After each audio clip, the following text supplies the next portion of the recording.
नमस्कार, capital TV देख रहे हैं आप। मैं हूं आपके साथ पूजा। कांग्रेस पार्टी में राष्ट्रीय सुरक्षा पर भी एकजुट राय नहीं है। जब देश की जनता मोदी सरकार के पराक्रम की सराहना कर रही थी, कांग्रेस में तूफान उठ गया।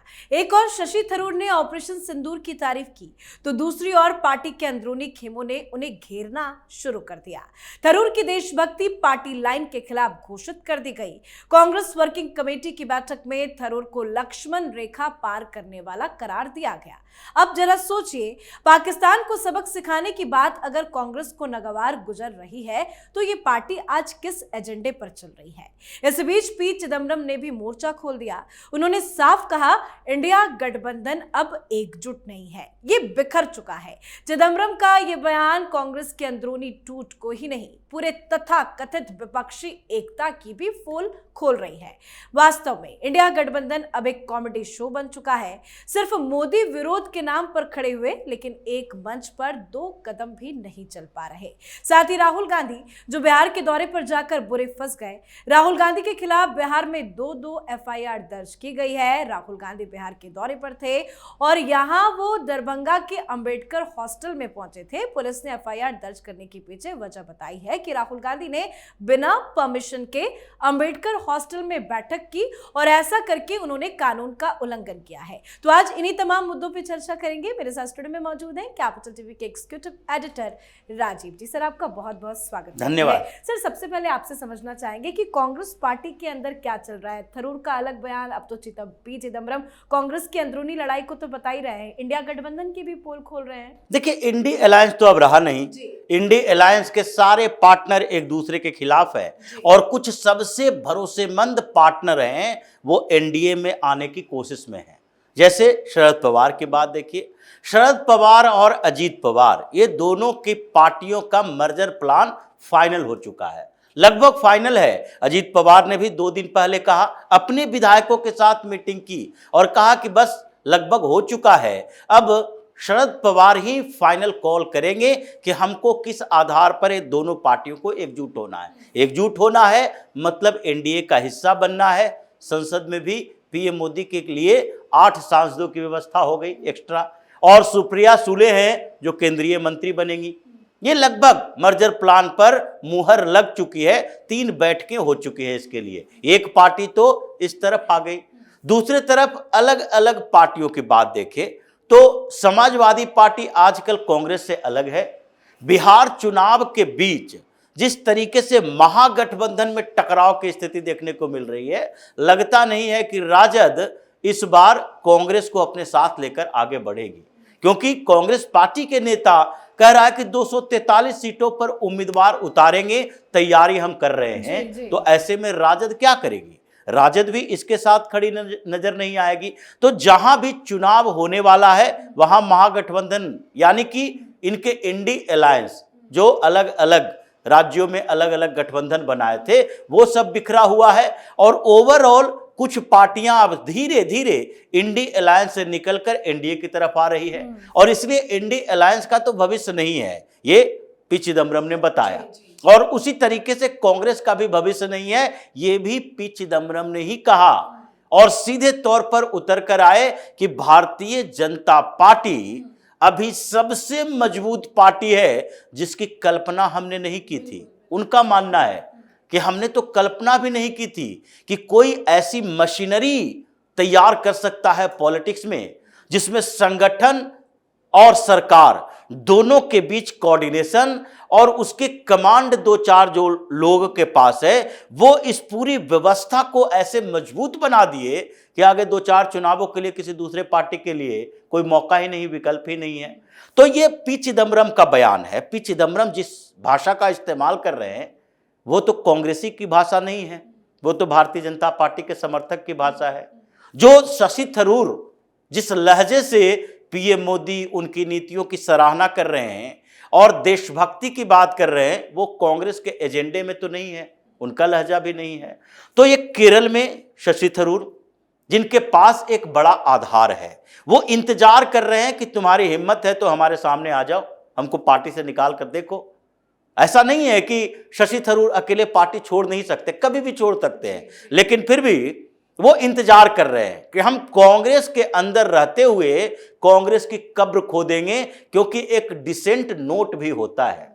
आप विरोध कर रहे हैं कांग्रेस पार्टी के अंदर उसकी विचारधाराओं का। तो ये जो लक्ष्मण रेखा दिखाई गई है ये शशि थरूर की, उन्होंने कहा कि भारत के लिए, देश के लिए, राष्ट्रभक्ति के लिए ये कौन सी लक्ष्मण रेखा है? लेकिन ये लक्ष्मण रेखा की जो धमकी कांग्रेस पार्टी शशि थरूर को दे रही है, वो सबक सिखाना चाहती है, संदेश देना चाहती है, या शशि थरूर को बाहर करने की कोई प्लानिंग हो रही है? देखिए, कांग्रेस की यह मजबूरी है और कांग्रेस अभी शशि थरूर को बाहर नहीं निकाल सकती। वो अपने आधार पर कुछ नेताओं के साथ चुनाव से पहले, केरल चुनाव से पहले वो बाहर आ जाए, भाजपा के साथ आ जाए, वो अलग बात है। लेकिन कांग्रेस की मजबूरी है इस बात को लेकर कि जब शशि थरूर लगातार पीएम मोदी की सराहना कर रहे हैं, भारतीय जनता पार्टी की नीति, सरकार की रणनीति की सराहना कर रहे हैं, तो ऐसे में कांग्रेस के अंदर कई और आवाज है जो बुलंद हो सकती है। तो इसके लिए कुछ तो बोलो, और कुछ बोलना मजबूरी हो जाएगी। अगर कुछ नहीं बोलोगे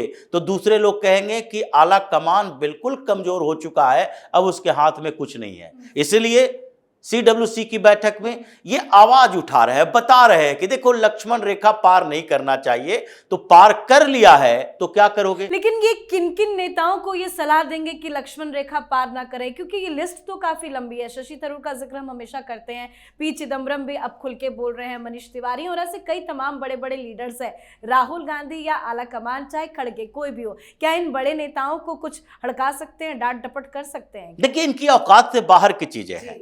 ये अभी कांग्रेस कमजोर स्थिति में है, चुनाव आने वाला है। अब केरल चुनाव में शशि थरूर की बड़ी भूमिका है, क्योंकि शशि थरूर बार बार ये कह चुके हैं कि ये 14-13% वोट से कुछ नहीं होने वाला है, और तिरुवनंतपुरम में तो हम अपने वोट से जीतते हैं, कांग्रेस बहुत होगा तो कांग्रेस 2-4% सपोर्ट करती है, ये मेरा आधार है। और केरल के अंदर ये विधानसभा चुनाव की बात नहीं है, लोकसभा चुनाव से पहले भी राहुल गांधी ने शशि थरूर का इस्तेमाल नहीं किया, कांग्रेस ने नहीं किया। लेकिन राहुल गांधी और कांग्रेस के बावजूद शशि थरूर ने साउथ केरल, नॉर्थ केरल का यात्रा की।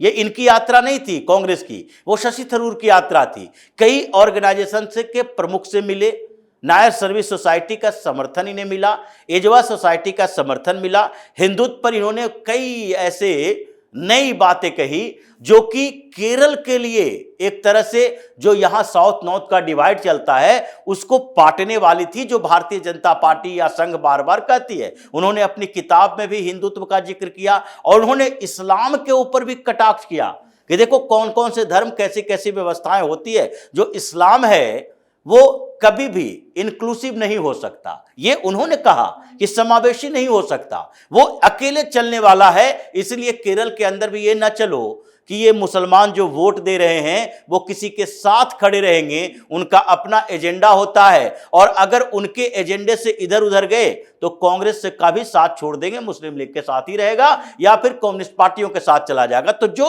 वो केरल के अंदर एक परसेप्शन क्रिएट कर रहे हैं, उसमें उनके लिए एक ही आधार है कि या तो कांग्रेस पार्टी, जो कि अब गांधी परिवार के साथ जो टकराव है उसके बाद कोई भी कांग्रेस में रह नहीं सकता। राष्ट्रीय अध्यक्ष का चुनाव लड़ने के बाद ही शशि थरूर ने समझ लिया था, जिसके लिए पीछे कई उदाहरण हैं, चाहे सचिन पायलट के पिता राजेश पायलट का उदाहरण हो, जितेंद्र सिंह का उदाहरण हो, या शरद पवार का उदाहरण हो, या ममता बनर्जी का उदाहरण हो। ये सब चाहे अपनी पार्टी बना लेंगे या उनके परिवार की राजनीतिक विरासत पर प्रश्न चिन्ह खड़ा हो जाएगा। यही कांग्रेस के अंदर होता रहा है। तो इसलिए उन्होंने ये पहले ही मान लिया था, अपनी तैयारी कर रहे थे। लेकिन इस बीच उनको एक मौका चाहिए कि चुनाव से पहले हम कितना कांग्रेस को नुकसान पहुंचा सकते हैं, इसलिए वो भी अपनी रणनीति बना रहे हैं। कांग्रेस अपनी मजबूरी में फंसी है, लेकिन पीछे से आ गए केरल के बाद तमिलनाडु के एक बड़े नेता, ये चिदम्बरम तमिलनाडु से हैं। इनके बेटे कार्ति चिदम्बरम अभी सांसद हैं, लोकसभा सांसद हैं, और उन्होंने पिछले दिनों पीएम मोदी से मुलाकात भी की थी। और पी चिदम्बरम लगातार चाहे आर्टिकल लिखकर या फिर किसी भी सेमिनार में, ये जो एक बुक का लॉन्च था और जिसमें इंडिया अलायंस की चर्चा हो रही है, और इन्होंने सीधे तौर पर कहा ये सलमान खुर्शीद ये बताएंगे कि इंडिया अलायंस का भविष्य क्या है, क्योंकि ये तो अलायंस वाले उन सारे मीटिंग का हिस्सा रहे थे। हमें तो राहुल गांधी पूछते नहीं। कहने का मतलब यही था कि हमें तो राहुल गांधी पूछ नहीं रहे, हम तो उसका हिस्सा ही नहीं थे, लेकिन ये ज्यादा बताएंगे हमें तो कुछ नहीं दिख रहा, न कांग्रेस का भविष्य दिख रहा है, न इंडिया अलायंस का भविष्य दिख रहा है। तो केरल के बाद तमिलनाडु में भी विस्फोटक स्थिति, ये पी चिदम्बरम तमिलनाडु के कांग्रेस को तोड़ने की कोशिश कर रहे हैं, शशि थरूर के गुट में ही समझ लीजिए। ये दोनों हैं जो एक एक राज्य का कमान संभाले हुए हैं, जिसमें 20-25 नेता तो इनके साथ है, बड़े नेता जो कि एक साथ कांग्रेस छोड़ने वाले हैं। उससे आगे ये डीके शिव कुमार का एरिया आ जाता है, कर्नाटक में भी कांग्रेस की परेशानी वही है, और डीके शिव कुमार मौके की तलाश कर रहे हैं कि जैसे समय नजदीक आए हम कैसे एग्जिट कर लें और हमारा बैकअप प्लान रहे कि जेडीएस और भारतीय जनता पार्टी के बाहरी समर्थन से जितने विधायकों की जरूरत होगी सरकार बनाने के लिए उतना इनके पास हो जाएगा काउंटिंग, उसके बाद वो अपनी सरकार बनाएंगे, कांग्रेस तोड़ेंगे। तो साउथ इंडिया जो कि कांग्रेस का आधार अभी के समय में है, उसमें केरल गया, तमिलनाडु गया, कर्नाटक गया, ये तेलंगाना में अभी गुटबाजी चल रही है, बड़ा ज्यादा उभर कर नहीं सामने आई है। आंध्र प्रदेश में कांग्रेस पहले से ही मतलब इस विस्फोट की आग जो है वो कई राज्यों तक पहुंची है। सर एक चीज और आपसे जानना चाहेंगे, राहुल गांधी कल बिहार दौरे पर गए थे, 2 एफआईआर उनके नाम पे दर्ज हो गई है, लेकिन कह रहे हैं कि मेरे छाती पे 2 और मेडल लग गया। 2 ही एफआईआर, एक और एफआईआर होने वाला है, क्योंकि जिस तरीके से इन्होंने पीएम मोदी के लिए शब्दों का उपयोग किया, इनके पास न मर्यादा की चिंता, न कानून की चिंता, न व्यवस्था की चिंता, और न ही ये सोचते हैं कि कानून व्यवस्था के साथ साथ हम अगर एक पॉलिटिकल लीडर है तो हिंदुस्तान की व्यवस्था को कम से कम संजो के रखें। राहुल गांधी यात्रा करने बिहार दौरे पर गए, जाना चाहिए, चुनाव है, लेकिन फिर भी आप जाते हो तो एक नया सगुफा लेकर जाते हो, क्या कि ये छात्र लोग जो है, छात्रों के बीच जातीय विभेद पैदा करो। इन्होंने पहले सोसाइटी में ये जाति जाति के नाम पर एक जहर घोल ही दिया है।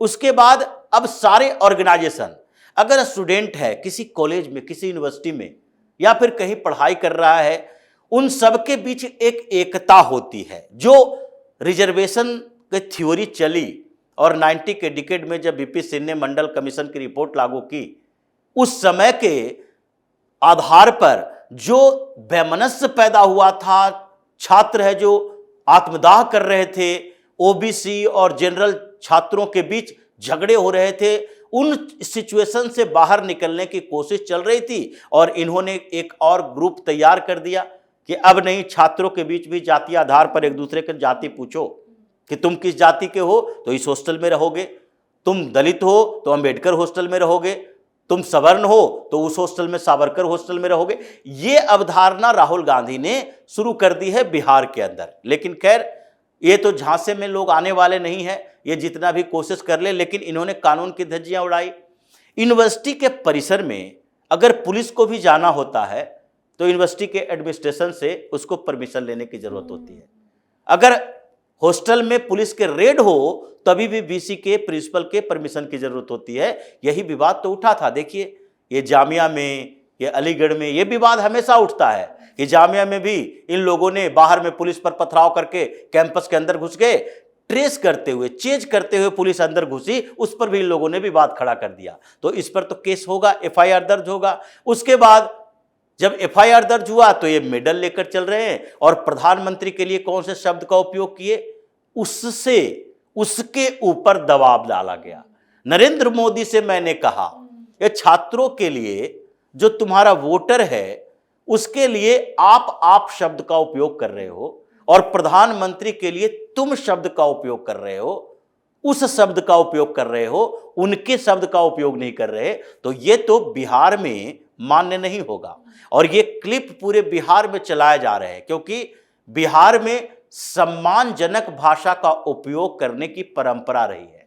ये तुम के बदले आप चलता है, मैं के बदले हम चलता है, और उस जगह पर जाकर आपने जो मर्यादा की धज्जियां उड़ाई है उसके खिलाफ भी एक एफआईआर दर्ज करने की बात हो रही है। तो ये तीसरा मेडल लेकर चले, और जिस तरह से मोदी सरनेम के मामले में 2 साल का एक मेडल मिल गया था, सुप्रीम कोर्ट किसी तरह से राहत दिए हुए है, वो एक और मेडल मिल जाएगा। उसके बाद राजनीति करने के बदले तिहाड़ में जाकर राजनीति करोगे। ये स्थिति राहुल गांधी की हो गई है। मतलब ये एफआईआर दर्ज हुआ है और बिहार सरकार जैसे एक्टिव है, लगता है इनके काफिलों को रोका गया, और बिहार सरकार जिस तरह से एक्टिव है, लगता है कि हेमंत बिश्व शर्मा की तरह बिहार की पुलिस भी 10 जनपद में आएगी और इन लोगों को बताएगी कि बिहार पुलिस, बिहार के प्रशासन, बिहार एडमिनिस्ट्रेशन से पंगा लेने का परिणाम क्या होता है। बिल्कुल सर, बहुत बहुत धन्यवाद सर समझाने के लिए। धन्यवाद। तो कांग्रेस में कुछ तो गड़बड़ चल रहा है। सांसद शशि थरूर ने ऑपरेशन सिंदूर को लेकर मोदी सरकार की तारीफ की। उसके बाद अब एक और सीनियर लीडर